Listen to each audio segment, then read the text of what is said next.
Assalamualaikum warahmatullahi wabarakatuh. Bismillahirrahmanirrahim. Alhamdulillahirabbil alamin wa bihi nasta'in ala umuri dunya waddin, wassalatu wassalamu ala asyrafil anbiya'i wal mursalin wa ala alihi wa sahbihi wa man sara ala nahjihi bi ihsanin ila yaumil wa ba'd. Allahu akbar, la ilaha illallah, wallahu akbar walillahil hamd. Hadirin Allah muliakan, tidak ada kata yang pantas untuk kita ucapkan pada kesempatan kali ini kecuali bersyukur kepada Allah Subhanahu wa taala atas segala nikmat dan karunia yang Allah berikan dan Allah limpahkan kepada kita.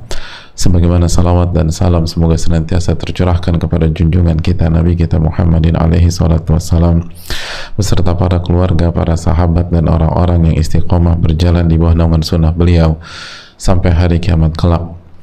Dan hadirin Allah muliakan, sebagaimana diksi atau kata yang digunakan oleh Nabi kita SAW, Yaumun Nahar, hari raya kurban, maka kita tahu bersama di antara amal ibadah yang sangat ditekankan di tanggal 10 Dzulhijjah adalah berkurban,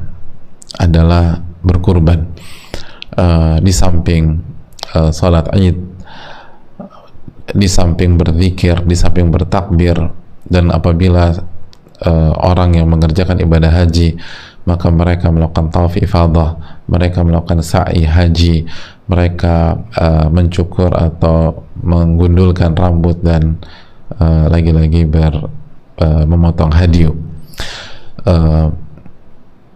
Ini adalah amal-amal yang dikerjakan di 10 atau maaf di tanggal 10 Dzulhijjah, dan belum lagi takbir muqayyad ba'da setiap salat wajib, dan juga takbir mutlak di setiap saat dan di setiap kesempatan. Oleh karena itu hadirin Allah muliakan, maksimalkan apa yang bisa kita lakukan di hari ini. Dan kita tahu berkurban itu bisa dikerjakan tanggal 10, tanggal 11, tanggal 12, dan tanggal 13. Oleh karena itu pada kesempatan kali ini bagi kita yang akan berkurban, maka hendaknya dia mengerti apa tujuan besar dari berkurban. Jangan sampai dia mengalami disorientasi, walaupun dia berkorban kambing, walaupun apalagi dia berkorban sapi, atau mungkin ada yang onta, tapi dia nggak ngerti apa tujuan, apa hikmah, apa makna di balik ibadah yang dia kerjakan tersebut. Oleh karena itu Al-Imam Al-Bukhari mengatakan al-ilmu qabla al-qawli wal amal, ilmu dulu sebelum berbicara dan beramal. Maka sebelum kita berkurban, kita harus tahu tujuan dan hikmah di dalam ibadah kurban tersebut, agar kita bisa berkurban bukan hanya dengan harta kita, bukan hanya dengan membeli hewan kurban, bukan hanya dengan menyembelih, tapi kita mengerti benar-benar apa yang sedang kita kurbankan dan apa yang sedang kita perjuangkan dan apa yang harus kita lakukan pada saat kita berkurban. Hadirin Allah muliakan, berbicara tentang tujuan dan hikmah dari kurban, tidak ada yang lebih layak untuk menjelaskannya, tidak ada yang lebih benar ketika menerangkannya kecuali Allah Subhanahu wa ta'ala sebagai Rabb kita. Dan Allah menjelaskan tentang masalah ini dalam surat Al-Hajj ayat 34 ketika Allah berbicara tentang berkurban atau menyembelih, ibadah menyembelih. Allah berfirman, walikulli ummatin ja'alna mansakan walikulli ummatin ja'alna mansakan, dan bagi tiap-tiap umat telah kami syariatkan mansakan, berkurban, sebagaimana yang dijelaskan Al-Imam Mujahid, sebagaimana dijelaskan Al-Imam Mujahid dan yang lainnya, bahwa arti mansakan di sini adalah berkurban dan mengalirkan darah hewan kurban. Dan Allah mengatakan bahwa ibadah berkurban itu disyariatkan ke tiap-tiap umat. Hadirin, walikulli ummatin ja'alna mansaka, dan di tiap-tiap umat telah kami syariatkan penyembelihan kurban, mansaka, sebagaimana tadi kita katakan dijelaskan oleh para ulama, di antaranya tafsir Al-Imam Mujahid rahimahullahu ta'ala. Dan ini membuka mata kita bahwa penyembelihan kurban adalah syariat bagi tiap-tiap umat yang Allah syariatkan. Walikulli ummatin ja'alna mansaka. Lalu Allah menjelaskan apa tujuan dari ibadah menyembelih kurban tersebut sehingga disyariatkan kepada tiap-tiap umat, pasti ada tujuan besar, pasti ada hikmah besar sampai Allah syariatkan kepada tiap-tiap umat, bukan ke umat Nabi kita SAW semata, tapi ke tiap-tiap umat. Walikulli ummatin ja'alna mansaka. Hadirin Allah muliakan, Allah jelaskan tujuannya di ayat ini, liyadhkuru smallahi ala ma razaqahum min bahimatil an'am. Tujuannya agar mereka mengingat dan menyebut nama Allah terhadap binatang-binatang ternak yang dirisikan oleh Allah kepada mereka. Allahu Akbar. Jadi tujuannya langsung Allah jelaskan di dalam ayat ini adalah untuk berzikir kepada Allah. Liyadhkuru smallahi ala ma razaqahum min bahimatil an'am. Tujuannya untuk mengingat Allah, tujuannya untuk berzikir kepada Allah, tujuannya untuk mengucapkan bismillah dan Allahu Akbar ketika kita menyembelih, lalu berzikir dan memperbanyak takbir di esok hari tanggal 11, tanggal 12, dan tanggal 13. Dan bukan hanya bertakbir dengan lisan, tapi kita mengingat Allah melibatkan hati dan jiwa kita. Liyadhkuru smallahi ala ma razaqahum min bahimatil an'am. Oleh karena itu hadirin Allah muliakan, maka camkan baik-baik, hendaknya mereka memperbanyak berzikir kepada Allah, memperbanyak mengingat Allah Subhanahu wa ta'ala. Hayati, apabila kita menyembelih atau kita menyaksikan hewan kurban kita disembelih, berzikirlah kepada Allah. Jangan justru kita ngobrol sama si A, ngobrol sama si B, ketawa sama si C. Bicara tidak ada masalah, tapi momentum berkurban adalah momentum berzikir kepada Allah. Momentum berkurban adalah momentum mengingat Allah Subhanahu wa ta'ala. Kita mengagungkan asma Allah, kita bertakbir, dan bertakbir. Perbanyak bertakbir di saat kita berkurban, karena ini tujuannya, liyadhkuru smallahi ala ma razaqahum min bahimatil an'am. Kita mengingat Allah, berzikir kepada Allah atas rizki yang Allah berikan kepada kita. Kita nggak akan punya hewan kurban kecuali karena rizki yang Allah berikan kepada kita. Dan banyak di antara kita itu Allah kasih rizki dari arah yang tidak ia duga-duga. Tidak ada kepikiran dia bisa berkurban pada tahun ini, tapi Allah kasih rizki hari ini, Allah kasih rizki kemarin, ada yang Allah kasih rizki lusa, ada yang Allah kasih rizki 4 hari yang lalu, akhirnya dia bisa berkurban. Ada yang dapat hadiah dari pihak lain sehingga dia bisa berkurban. Kalau bukan karena Allah kasih rizki melalui hadiah tersebut, dia nggak bisa berkurban pada esok hari insyaallah ta'ala. Tapi Allah kasih rizki, Allah kasih kemampuan sehingga dia bisa berkurban. Dan kasus seperti itu bukan 1-2 kasus, ada banyak. Maka ingatlah bagaimana Allah memberikan rizki kepada kita sehingga kita bisa beribadah. Ketika kita bisa beribadah, dan rizki ketika kita pakai buat beribadah, itulah sebenar-benarnya rizki. Apabila ada seseorang yang senang banget, gembira banget ketika dia dapat mobil, ketika dia dapat motor, ketika dia dapat uang cash puluhan juta atau ratusan juta, lalu dia senang banget. Hadirin Allah muliakan, seharusnya orang yang bisa berkurban tahun ini itu kesenangannya dan kebahagiaannya melebihi mereka tersebut. Kenapa demikian? Karena kalau mereka senang mendapatkan dunia, bagaimana dengan kesenangan orang yang diberikan taufik untuk menggunakan harta mereka beribadah kepada Allah Subhanahu wa ta'ala? Allahu Akbar, Allahu Akbar, Allahu Akbar, la ilaha illallah, wallahu akbar, Allahu Akbar, walillahil hamd. Agungkan Allah, besarkan Allah Subhanahu wa ta'ala, bahwa ini adalah keberkahan, ini adalah kenikmatan, ini adalah anugerah. Kita bisa menggunakan harta kita untuk bisa membeli hewan kurban, karena nggak semua orang bisa berkurban, apalagi di tahun ini. Kita masih diberikan taufik, diberikan rizki oleh Allah, maka ingatlah nikmat tersebut.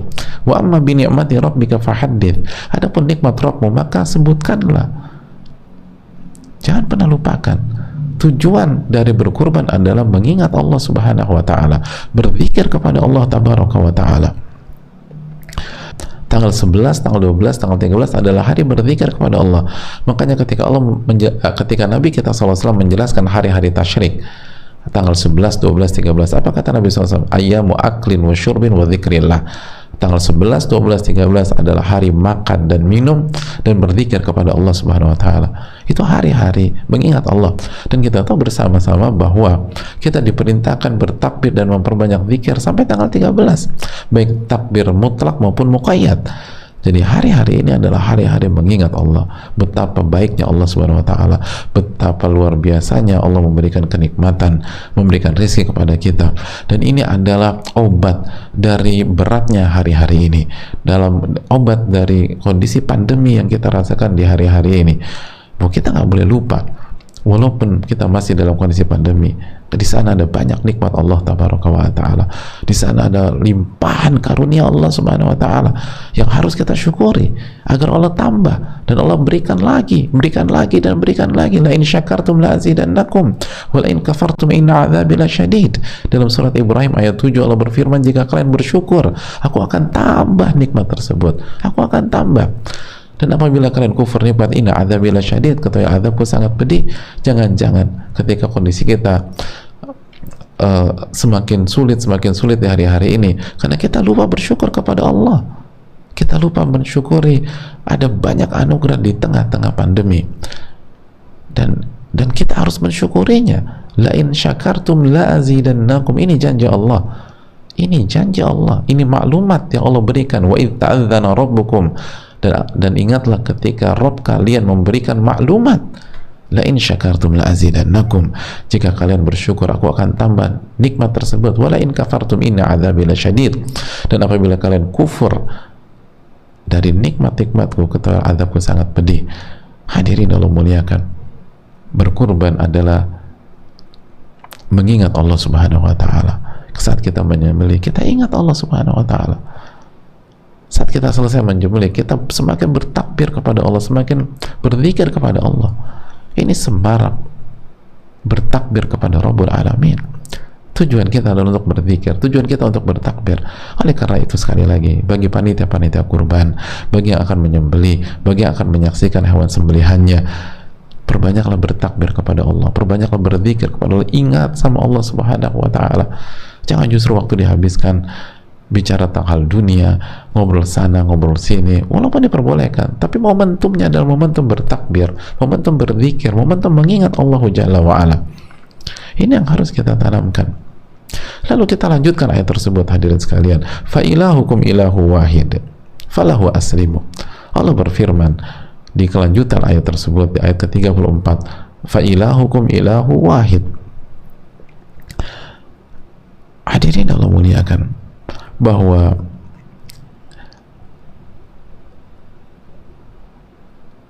sesembahan kalian, sesembahan kalian adalah sesembahan yang esa, Allah Subhanahu wa ta'ala. Sesembahan yang esa, Allah Subhanahu wa ta'ala. Allah mengingatkan kepada kita bahwa hanya Allah yang berhak diibadahi, hanya Allah yang berhak disembah.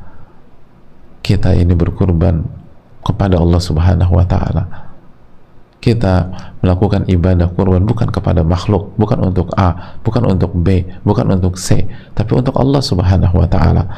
Makanya para ulama kita mengatakan, sebagaimana dijelaskan Al-Imam Al-Qurtubi dalam tafsirnya ketika menjelaskan ayat ini, bahwa fa ilahukum ilahu wahid falahu aslimu adalah pesan bahwa orang yang berkurban, orang yang menyembelih, orang yang berkurban, itu dia harus mengikhlaskan ibadahnya hanya untuk Allah Subhanahu wa ta'ala. Besok itu bukan ajang berbangga untuk manusia. Besok itu bukan pamer-pamer hewan kurban mana yang paling gemuk, paling besar, paling keren, paling ganteng, dan seterusnya. Bukan. Walaupun sungguh hal yang sebuah kenikmatan ketika Allah kasih taufik kepada kita bisa punya hewan kurban yang besar, yang gemuk, atau yang keren dan ganteng gitu ya, kambingnya. Tapi bukan untuk makhluk, bukan untuk manusia, bukan untuk dipuji si A, bukan untuk dikagumi si B, bukan untuk diagung-agungkan oleh si C, bukan. Tapi kita berikan kepada Allah Subhanahu wa ta'ala. Maka jaga keikhlasan, jaga keikhlasan, jaga keikhlasan, khususnya bagi kita-kita yang punya hewan kurban yang bagus, punya hewan kurban yang gemuk, punya hewan kurban yang besar. Fa ilahukum ilahu wahid, yang disembah adalah Allah satu esa, Allah Subhanahu wa ta'ala. Jangan kita palingkan kepada makhluk, jangan kita harapkan pujian manusia, jangan kita gunakan untuk pamer, untuk menunjukkan bahwa kita adalah orang yang Masya Allah, orang yang hebat, orang yang berkelas, orang yang punya banyak uang karena hewan kurban kita besar. Tidak. Maksimalkanlah berkurban, tapi berikan kepada Rabbul Alamin. Jangan karena dipuji oleh manusia. Ini adalah tujuannya, untuk mentauhidkan Allah. Berkurban adalah momentum mentauhidkan Allah. Berkurban adalah momentum beribadah kepada Allah dengan ikhlas, dengan tulus. Makanya inna salati wa nusuki wa mahyaya wa mati lillahi rabbil alamin. Sesungguhnya salatku, ibadahku, kurbanku, sesembelihanku, hidupku dan matiku, aku hanya persembahkan untuk Allah Subhanahu wa taala. Hadirin Allah muliakan. Jadi esok, lusa 12 dan 13 adalah momentum untuk memperlihatkan simbol ketauhidan kepada Allah Subhanahu wa taala, bahwa Allah Maha Esa, fa ilahukum ilahu wahid falahu aslimu, maka hanya kepada Allah kalian berislam, kalian menyerah, kalian tunduk, dan kalian taat. Hadirin Allah muliakan, Allah katakan falahu aslimu, berserah dirilah kalian hanya kepada Allah, taatlah kalian hanya kepada Allah, tunduklah kalian hanya kepada Allah. Hadirin, ini menunjukkan bahwa orang-orang yang berkurban esok atau lusa atau tanggal 12 atau tanggal 13 adalah orang-orang yang berusaha tunduk dan taat kepada Allah Subhanahu wa taala. Dan ingatlah, bagi kita yang berkurban, bahwa perintah Allah bukan hanya kurban, syariat Allah bukan hanya kurban. Maka jadikanlah kurban sebagai momentum kita semakin tunduk kepada Allah, semakin taat kepada Allah dalam syariat-syariat yang lain. Jangan hanya kita berkurban tapi kita lupakan syariat yang lain. Jangan sampai kita berkurban tapi kita nggak sholat. Misalnya kita berkurban tapi nggak sholat zuhur, kita berkorban tapi saking sibuknya motong-motong daging dan lain sebagainya, kita nggak sholat asar. Itu bukan profil orang yang berkurban, itu bukan profil bagi orang yang jadi panitia kurban. Orang-orang panitia kurban adalah falahu aslimu, maka tunduklah, taatlah hanya kepada Allah Subhanahu wa taala. Orang-orang berkurban, panitia-panitia kurban adalah orang-orang yang tunduk-tunduk kepada Allah, yang taat kepada Rabbul Alamin. Dan itulah tujuannya, agar kita semakin taat kepada Allah, agar kita salat maghrib. Hadirin, itu bukan profil orang yang berkurban atau panitia kurban. Salatlah maghrib, salatlah isya. Ada orang rajin semangat berkurban tapi tidak berzikir kepada Allah. Jangan lupa berzikir, jangan lupa bertakbir, tapi nggak baca Al-Quran. Baca Al-Quran lah.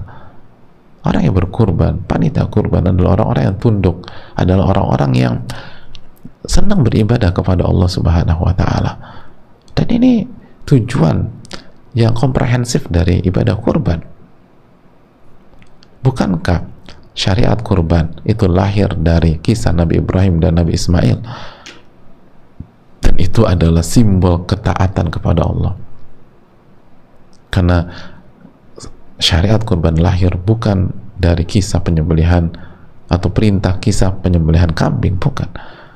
Tapi ketika Nabi Ibrahim diperintahkan untuk menyembelih anaknya sendiri, maka ini tentang ketaatan, ini tentang ketundukan, ini tentang loyalitas, ini tentang kesetiaan kepada Allah Subhanahu wa taala.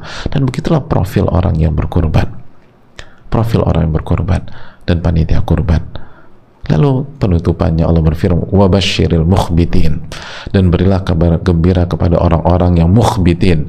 Apa tafsir mukhbitin? Di antara tafsir mukhbitin adalah mutawadi, al-khashi' minal mu'minin, orang-orang yang tawadu, orang-orang yang khusyuk dari orang-orang yang beriman.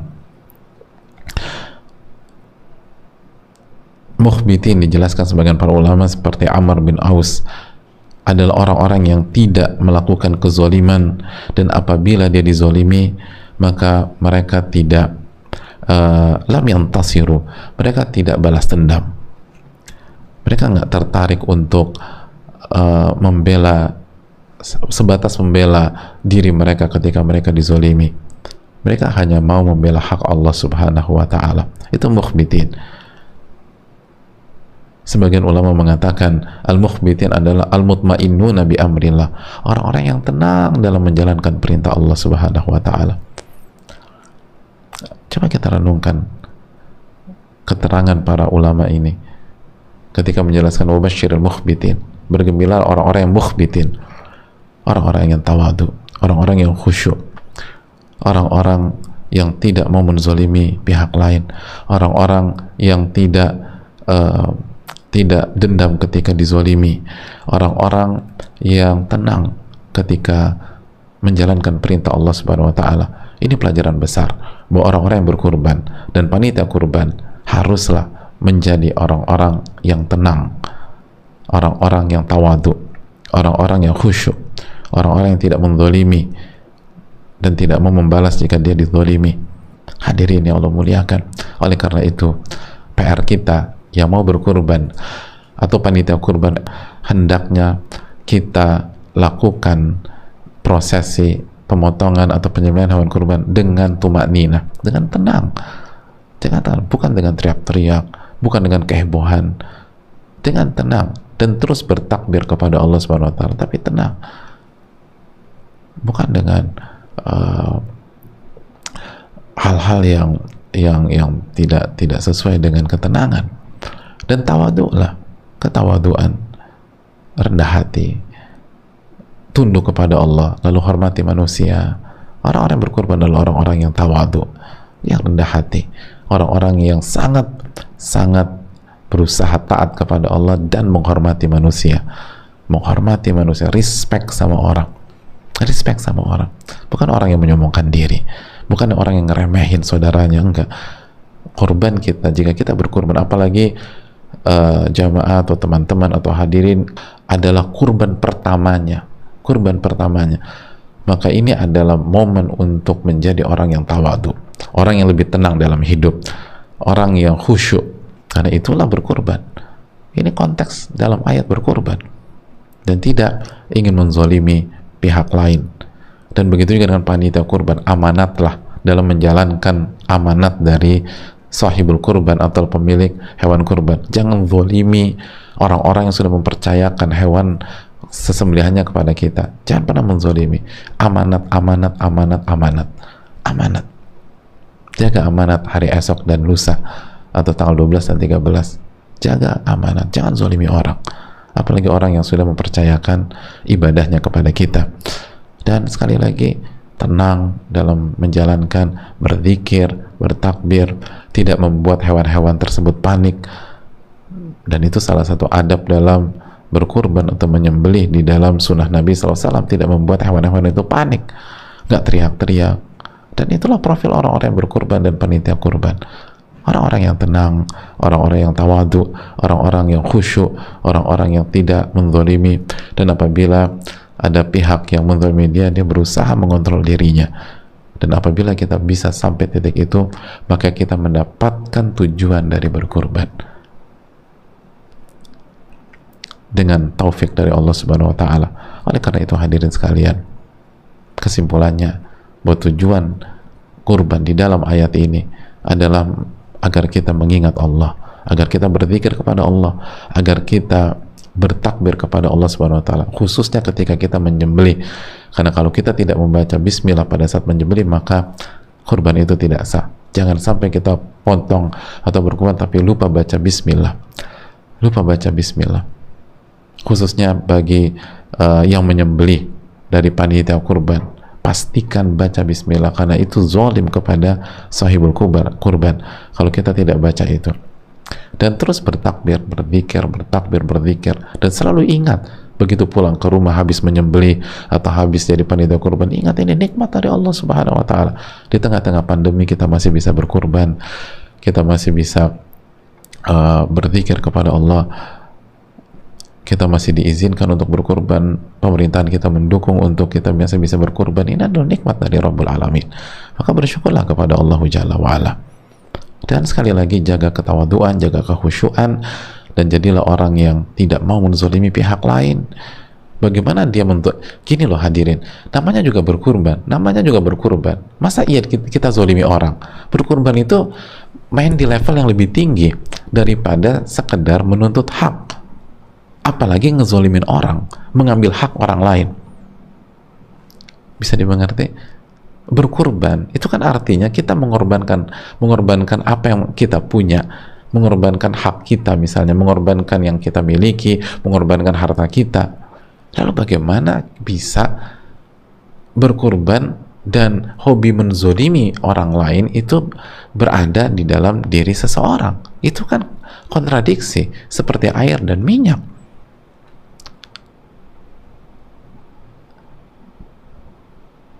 Sebagian orang mengatakan, saya nggak bisa berkurban, saya belum bisa mengorbankan apa yang saya punya, tapi saya nggak menzolimi orang lain, saya nggak sakiti orang lain, udah saya anda-anda. Dan di level berikutnya, saya korbankan apa yang saya punya. Itu udah level paling tinggi, udah level paling luar biasa. Lalu bagaimana kita berkorban lalu zolimi orang? Berarti kita nggak ngerti esensi dari berkorban. Dan tenanglah, jadilah pribadi yang tenang.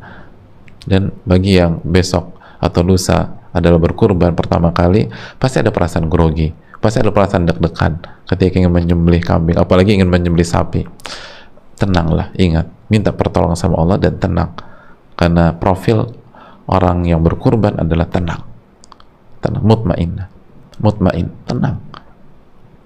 Dan cara tenang berzikir sama Allah, bilang ya Allah mudahkan, lalu tanya sama pakar, tanya yang pengalaman, tanya expertnya, gimana sih teknisnya, udah bismillah, dan insya Allah akan berikan pelan. Dan semua orang yang jago nyembelih itu pasti punya pengalaman pertama, nggak mungkin langsung pengalaman ke 100 tuh nggak mungkin.